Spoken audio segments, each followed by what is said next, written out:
Australia wasn't always the sunburned country we know today. Rewind the clock far enough, and you'd find yourself staring at a completely alien world. We're talking about a time when Australia was literally attached to Antarctica, frozen together like two puzzle pieces that haven't been separated yet. This wasn't some brief geological handshake either. For millions of years, Australia and Antarctica were joined at the hip as part of a massive supercontinent called Gondwana. The whole setup looked nothing like today's map. Australia sat much closer to the South Pole, which explains why the weather was absolutely brutal by modern standards. Here's where things get really wild.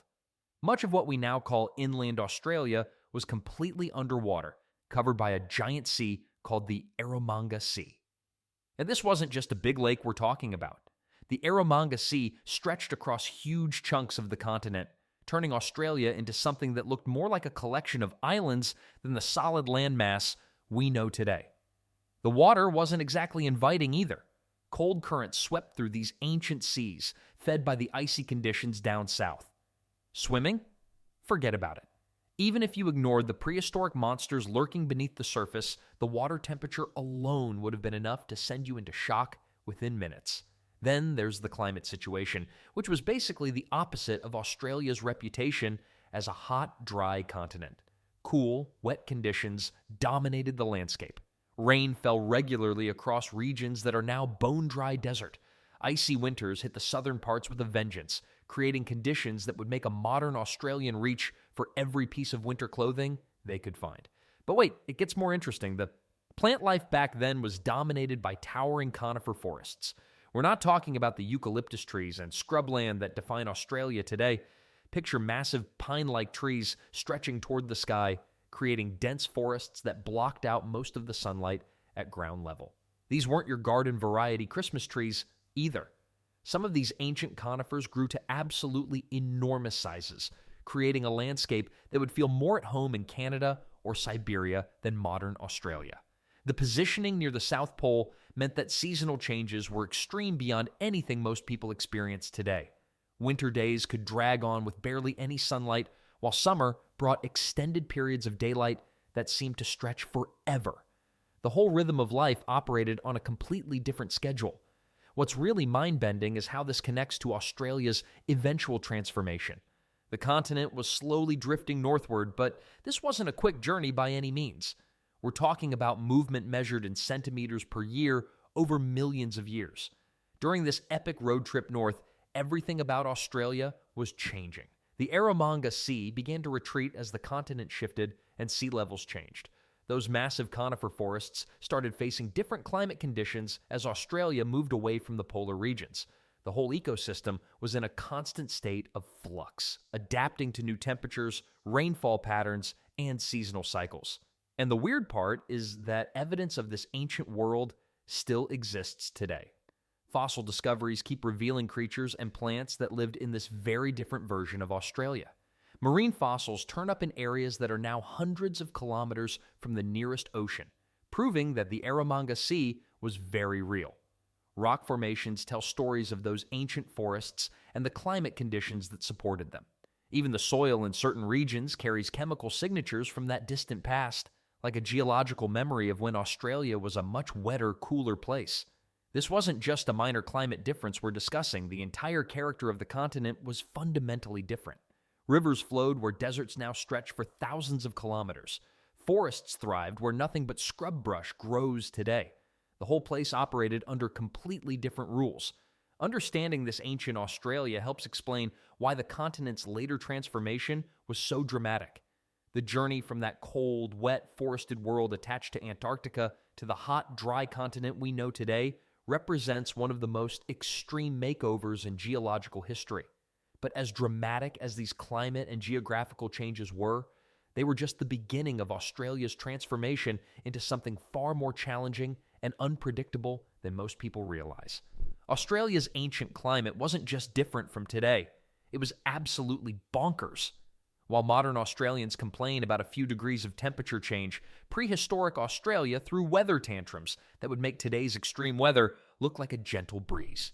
The continent swung between freezing polar conditions and blazing heat waves faster than you could pack a suitcase. One week you'd be shivering through near Antarctic conditions with ice forming on every surface. The next week, scorching temperatures that could literally cook you alive. No gradual transitions, no gentle warming periods, just brutal whiplash-inducing climate swings that caught everyone off guard. Then, there's the darkness issue. Since Australia sat much closer to the South Pole back then, large chunks of the continent experienced weeks of polar winter darkness. We're talking about stretches where the sun barely peeked above the horizon for days on end. Modern humans get seasonal depression from losing an hour of daylight.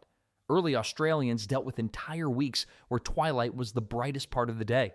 But here's where it gets really nasty. These weather extremes hit without warning systems, weather apps, or even basic forecasting. No meteorologist was going to tell you that temperatures would plummet 30 degrees overnight. No smartphone alerts about incoming ice storms. People had to read natural signs like wind patterns, animal behavior, and cloud formations just to survive until morning. The temperature drops were particularly vicious. You could go to sleep during a warm evening and wake up to find frost covering everything, including you. Early humans learned to sleep with one eye open, not just for predators, but for sudden weather changes that could kill them before dawn. Many probably didn't learn this lesson in time. Let's not forget the heat spikes either. When temperatures soared, they did it with medieval torture-level intensity.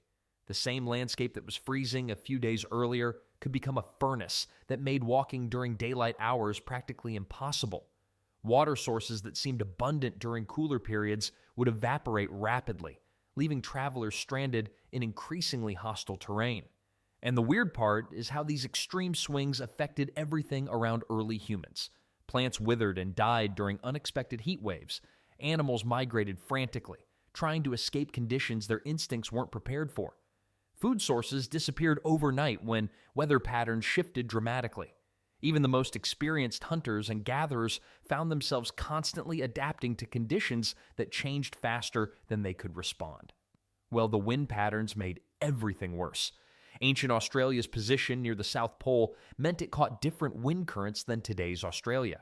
These winds could bring Arctic air masses colliding with tropical heat, creating weather systems that modern meteorologists would call impossible. Storm fronts moved unpredictably, carrying everything from hail to scorching dry heat across vast distances in single days. Early humans developed some clever survival strategies, but many of these tactics seem almost superhuman by today's standards. They learned to read the subtlest environmental cues, the way certain birds flew, how specific plants drooped their leaves, even the behavior of insects, to predict incoming weather changes. These weren't casual observations, but life or death skills passed down through generations of people who'd watched others freeze or roast to death. The clothing situation was particularly challenging. Modern outdoor enthusiasts can pack layers, synthetic fabrics, and specialized gear for different conditions. Early Australians had animal skins and plant fibers. They needed clothing systems that could handle both freezing polar conditions and desert heat, often within the same week. Makes your winter jacket complaints seem pretty trivial, right? Then, there's the shelter problem that made these weather extremes even deadlier. Building structures that could protect against both extreme cold and blazing heat required materials and techniques that took years to master. Many early humans probably spent their first Australian winters learning these lessons the hard way. Those who learned quickly passed on their knowledge. Those who didn't, well, they became part of the fossil record. But surviving Australia's psychotic weather patterns was just the beginning of the survival challenge. While early humans figured out how to avoid freezing or cooking to death, they still had to find water in a landscape that was rapidly transforming from lush wetlands into some of the world's most unforgiving deserts. Australia 125,000 years ago was a completely different beast than the sunburned continent we know today. Well, actually, calling it sunburned might be the wrong word entirely. Back then, it was more like a massive water park that someone forgot to maintain. The whole place was absolutely soaked. Rain fell in sheets across regions that are now some of the driest spots on Earth. Where you'd find nothing but red dirt and stubborn shrubs today, ancient Australia boasted sprawling wetlands that stretched beyond the horizon. Lakes the size of small countries dotted the landscape, filled to the brim with fresh water that sparkled under different skies. But here's where things get interesting, and a bit depressing if you're a fan of water. This wasn't going to last. Australia was basically on a one-way ticket to becoming one of the world's driest continents, and the ride was about to get bumpy. The transformation happened gradually, then suddenly. Think of it like watching your favorite lake during a really bad drought, except this drought lasted thousands of years. Those massive inland lakes started shrinking. The edges pulled back like someone was slowly draining a bathtub. What remained wasn't pretty vast salt flats that stretched for kilometers, white and crusty under an increasingly harsh sun. The interior regions got hit the hardest. Rainfall dropped to a measly 13 inches per year in some areas. That's barely enough to keep a cactus happy, let alone support the kind of lush vegetation that once covered these lands.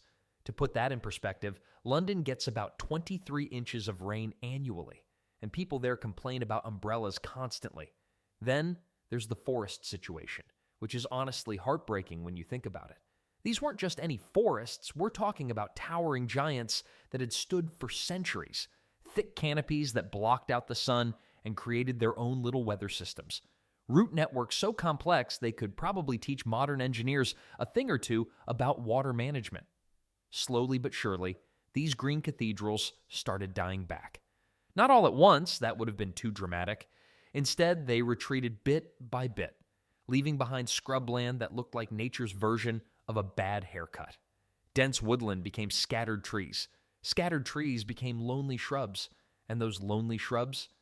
They eventually gave way to the kind of desert landscape that makes you appreciate every drop of water you've ever wasted. The weird part is how the plants adapted or tried to. Some developed waxy leaves to hold onto every bit of moisture. Others grew deeper roots, desperately reaching for water tables that kept dropping like a stone. The smart ones developed seeds that could wait years for the right conditions to germinate. Nature's way of playing the long game, living in this transitional world, would have been like moving in slow motion toward disaster. Each generation would notice subtle changes. Maybe the local watering hole took a bit longer to fill after the dry season. Perhaps certain plants didn't grow as tall as Grandpa remembered. Small shifts that added up to massive transformations over time. For early humans trying to make a living in this changing landscape, staying hydrated became more than just a daily concern. It became an obsession. Water sources that had been reliable for generations suddenly weren't. Rivers that flowed year-round started running dry for months at a time. Even underground springs began to fail as water tables dropped. The real kicker? This wasn't just about drinking water. These changing water patterns affected everything. Animals migrated to find better sources, disrupting hunting patterns. Plants that provided food became scarce or disappeared entirely. The whole ecosystem was reshuffling itself, and humans had to constantly adapt their strategies just to survive. Makes sense why ancient Australians became such experts at finding water in unlikely places, right? They had to. Reading the landscape for signs of moisture became as crucial as knowing which end of a spear to hold.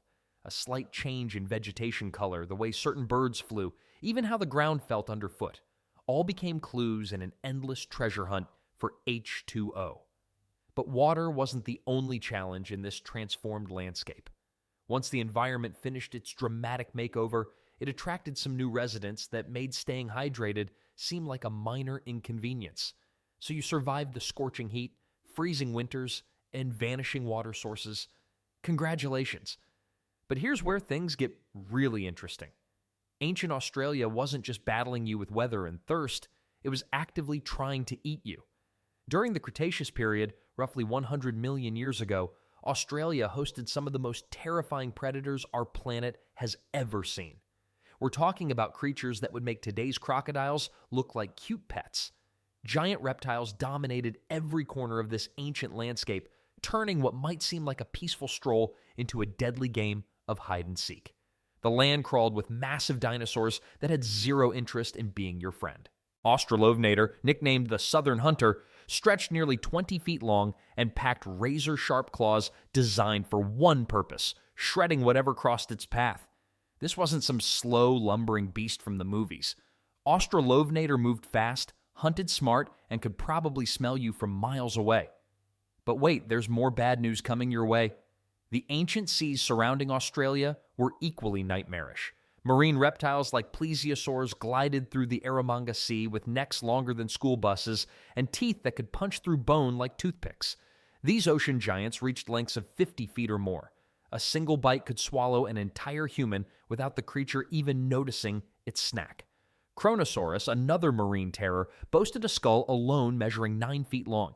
Its jaws housed teeth the size of bananas, perfectly evolved for crushing whatever unfortunate creature wandered into its territory. Swimming wasn't exactly a relaxing activity when these monsters lurked beneath the waves. Then, there's the sky situation, which somehow managed to be even worse. Flying reptiles called pterosaurs soared overhead like living nightmares. Some species grew wingspans reaching 23 feet, wider than most modern airplanes. These weren't just big birds pecking at seeds. Pterosaurs were active hunters with keen eyesight and powerful beaks designed for grabbing prey. From their aerial vantage point, spotting a lone human would be laughably easy. The really unsettling part? Many of these flying predators hunted in groups. One pterosaur diving at you might be manageable with quick thinking and luck. A whole flock circling overhead? That's basically a death sentence with wings. Let's not forget about the massive prehistoric birds that ruled the skies after dinosaurs. Terror birds, though they appeared later in Australia's timeline, stood 10 feet tall and possessed beaks capable of crushing skulls. These flightless hunters could run faster than modern racehorses while delivering bone-shattering kicks that would instantly end any escape attempt. Here's what makes this situation particularly grim for time travelers. Humans would rank somewhere near the bottom of the food chain. Every predator in this ancient ecosystem was bigger, stronger, faster, and better armed than anything our species had encountered. Our modern advantages, tools, fire, shelter, would feel pretty useless when facing a 20-foot carnivore with teeth like steak knives. The mathematical reality is sobering. These predators didn't need to hunt you specifically.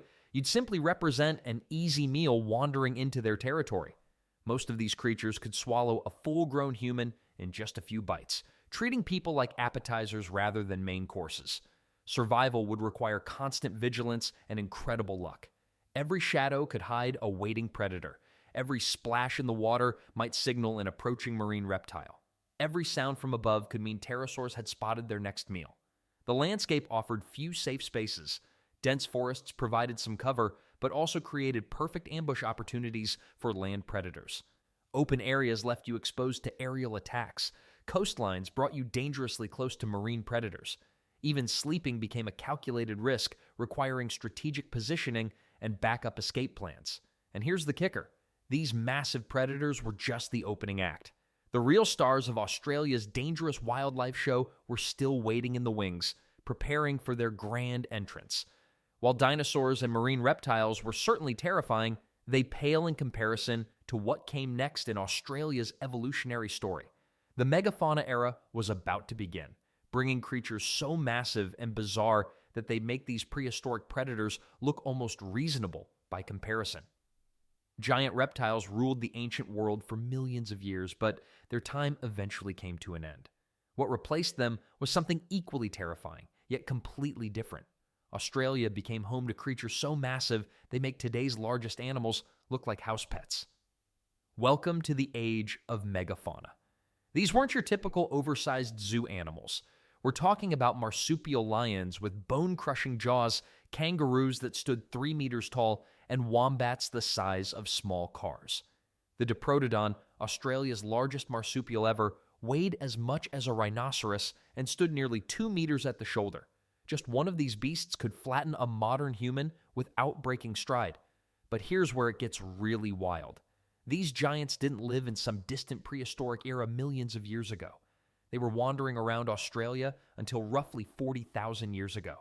That means early humans actually shared the continent with these monsters. Your ancestors literally had to dodge 3-ton wombats on their way to find dinner. The marsupial lion, or Thylacoleo, was perhaps the most terrifying predator among them. Don't let the name fool you. This wasn't some cuddly cat. It had massive front teeth designed for slicing through flesh and incredibly powerful forelimbs with retractable claws. Think of a lion crossed with a bear, then supersized. These predators could climb trees and ambush prey from above, which means nowhere was truly safe. Then there's the short-faced kangaroo, Procoptodon. Standing over 3 meters tall, it couldn't hop like modern kangaroos. Instead, it walked upright on 2 legs, looking more like a giant furry human than the bouncing marsupials we know today. Its face was flattened, giving it better forward vision, perfect for spotting threats or prey. Meeting one of these giants face to face would be like encountering a walking nightmare. The giant monitor lizard, Varanus priscus, also called Megalania, stretched up to 7 meters long. That's longer than most cars. This massive reptile had a venomous bite and could take down prey much larger than itself. Even a glancing bite could prove fatal, as the venom would slowly weaken victims until the lizard could finish them off. Running into one of these in the bush would end very badly for any early human. Australia's ancient birds were equally impressive and deadly. The mihirung, or dromornis, stood over 3 meters tall and weighed around 500 kilograms. These flightless birds had enormous beaks capable of cracking bones. While scientists debate whether they were meat eaters or plant eaters, one thing's certain: they could easily kill a human if they felt threatened. What made these creatures so dangerous wasn't just their size, it was their complete lack of fear toward humans. Modern large animals have learned to avoid people over thousands of years, but these megafauna had never encountered humans before. They saw early Australians as either potential prey or minor annoyances. Either way, that spelled trouble for anyone trying to survive in their territory. The sheer diversity of giant creatures was staggering.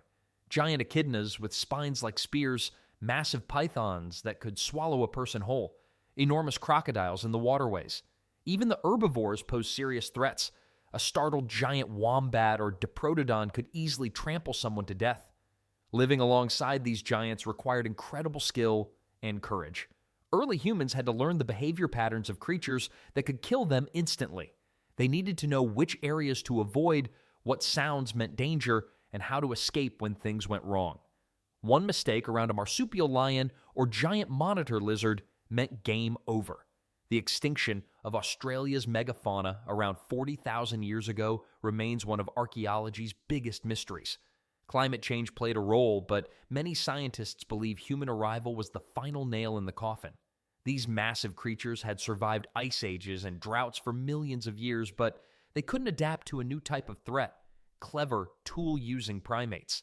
Yet, even after the megafauna disappeared, Australia remained incredibly dangerous for humans. The smaller creatures that survived developed some of the most sophisticated and deadly defense mechanisms on Earth, creating an entirely different kind of survival challenge. Think surviving Australia's megafauna was the biggest challenge? Well, the real killers were often much smaller. Ancient Australia didn't just have giant wombats and marsupial lions, it had an entire ecosystem designed around death by 1,000 tiny cuts. Every surface, every shadow, every seemingly innocent plant could end your day in the most unpleasant way possible. The snakes alone would make your skin crawl. Australia today has some of the deadliest serpents on Earth, but prehistoric Australia took this to ridiculous levels. We're talking about species that could drop an adult human in minutes, not hours. Their venom wasn't just potent, it was engineered for efficiency.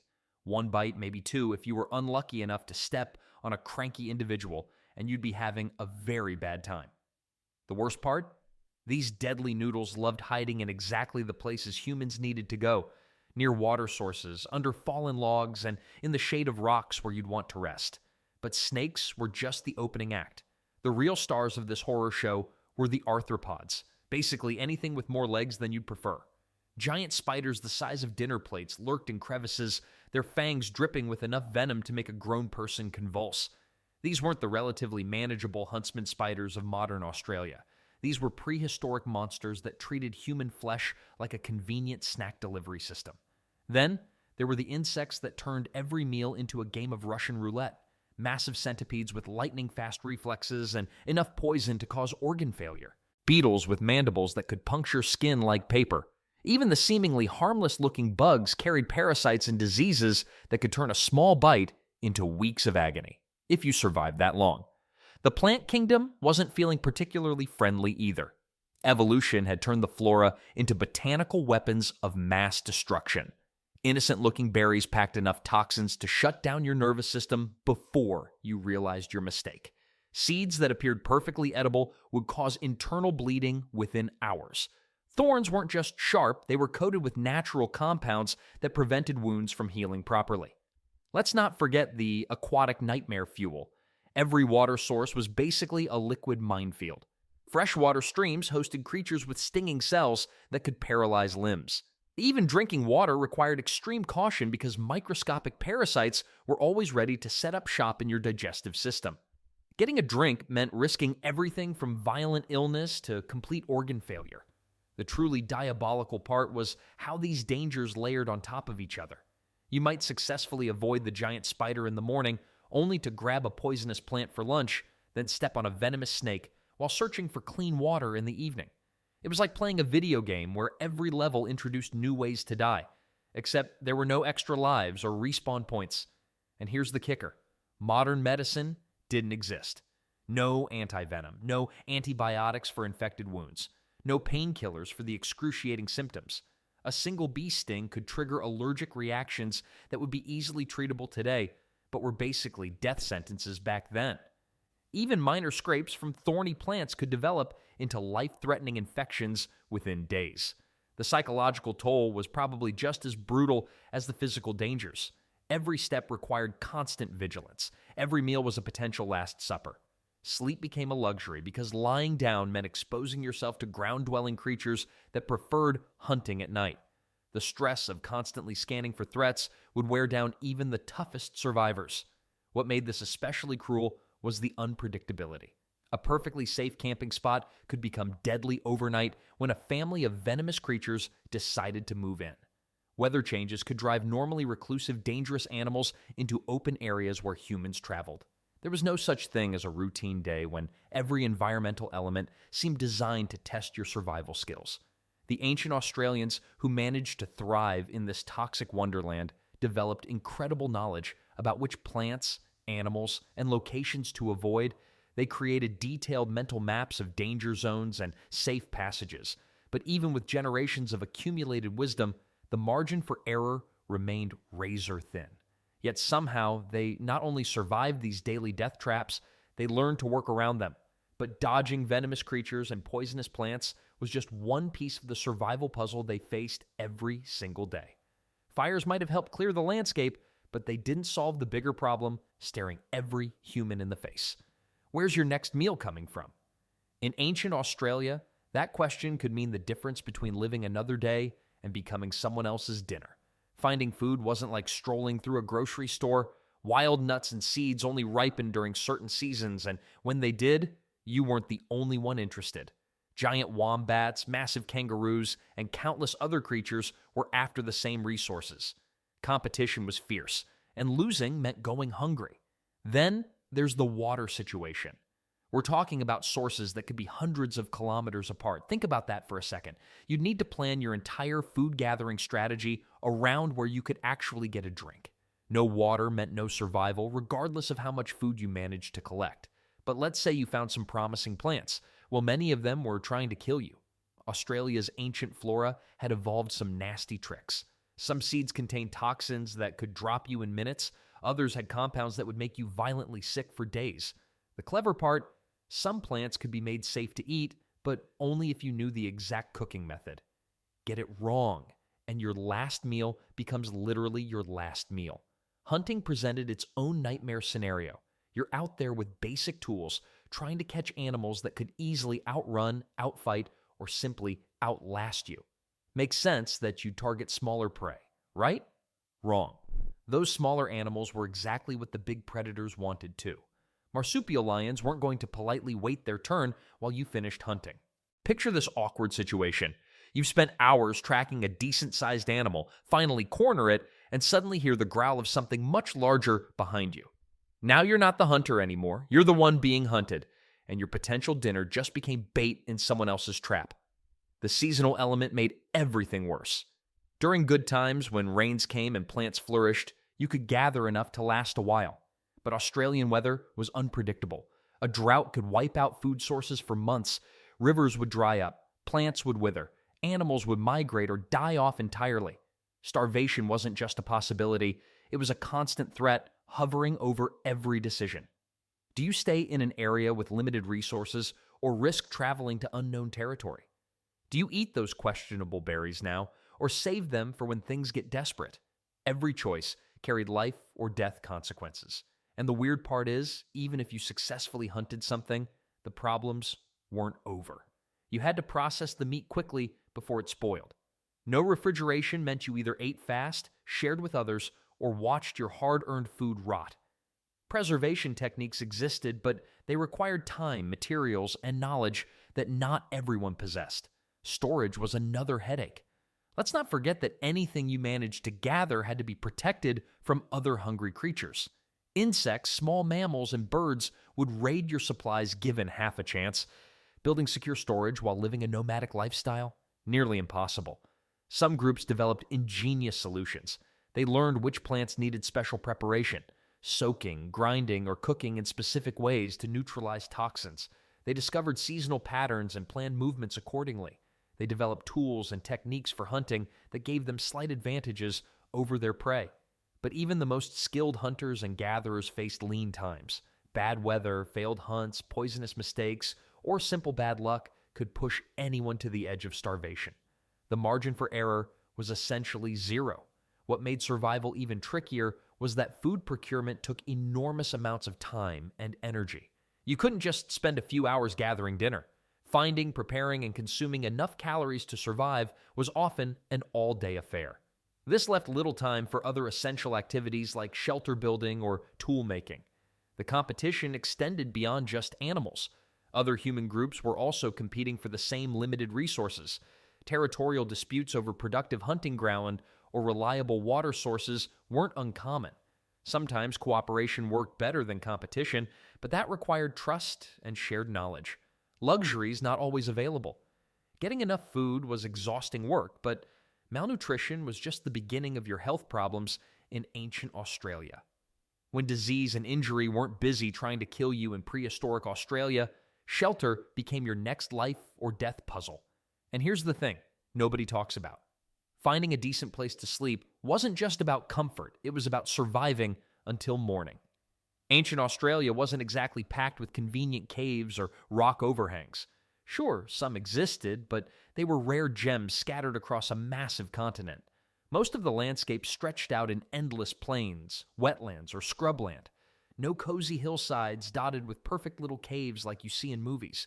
The reality, you'd be lucky to find a decent tree to huddle against. Weather changes hit fast and hard back then. Remember those extreme temperature swings we talked about earlier? Well, they didn't come with weather apps or advance warnings. A pleasant afternoon could turn into a bone-chilling night within hours. Sudden storms rolled across the plains with frightening speed, bringing torrential rain, hail, or freezing winds. Sleeping under the stars sounds romantic until you realize you're sharing that space with marsupial lions, giant monitor lizards, and venomous snakes. Every rustle in the darkness could signal your final moments. Fire helped, but it also worked like a dinner bell for curious predators wondering what was cooking. Building shelter from scratch required serious skill and teamwork. You couldn't just grab some branches and call it a day. The materials had to withstand wind, rain, and the occasional curious megafauna trying to investigate your handiwork. Plus, construction took time. Time you might not have when a storm was brewing on the horizon. Let's not forget the engineering challenges involved. Without metal tools, rope, or nails, early humans had to get creative with bark, branches, and whatever natural binding materials they could find. A poorly constructed shelter could collapse during the night, potentially trapping or injuring its occupants. Even worse, a flimsy roof might hold just long enough to give false confidence before catastrophically failing during the worst possible moment. The open landscapes offered little natural windbreak. Wind wasn't just uncomfortable, it could be deadly. Cold air moving at high speeds strips heat from your body faster than you can generate it. Without proper insulation or barriers, hypothermia became a real threat during those polar winter periods when Australia sat much closer to the South Pole. Then, there's the ground itself. Sleeping directly on cold, wet earth drains body heat rapidly. Early humans needed to create insulation layers using grass, leaves, or animal hides. But gathering these materials meant venturing away from your group, exposing yourself to predators and other dangers lurking in the vegetation. Many nights, people genuinely slept completely exposed with nothing but a fire for protection and warmth. They'd take turns staying awake, feeding the flames, and watching for glowing eyes in the darkness. Makes sense, right? Someone had to keep the fire alive because letting it die meant losing your only defense against the night's terrors. Water presented another shelter complication. You needed to stay close enough to water sources to avoid dehydration, but not so close that you attracted every thirsty predator in the area. Rivers and lakes became nighttime gathering spots for all sorts of dangerous creatures looking for a drink. Finding that sweet spot between access and safety required careful planning and often meant longer walks for water. The worst part? A single unprepared night could end everything. Exposure, predator attacks, or simply getting lost in the darkness while searching for better shelter could mean never seeing another sunrise. No second chances, no rescue teams, no backup plan. And the weird part is that humans somehow figured this out. They developed techniques for quick shelter construction, learned to read weather patterns, and discovered which locations offered the best protection. They created portable shelters using animal hides and flexible branches that could be assembled quickly when storms approached. But even with growing expertise, finding adequate shelter remained a constant challenge that demanded attention, energy, and resources every single day. While shelter provided some protection from the elements and predators, it couldn't solve every survival problem. The next challenge waiting in prehistoric Australia would test human endurance in ways that make sleeping rough seem almost manageable.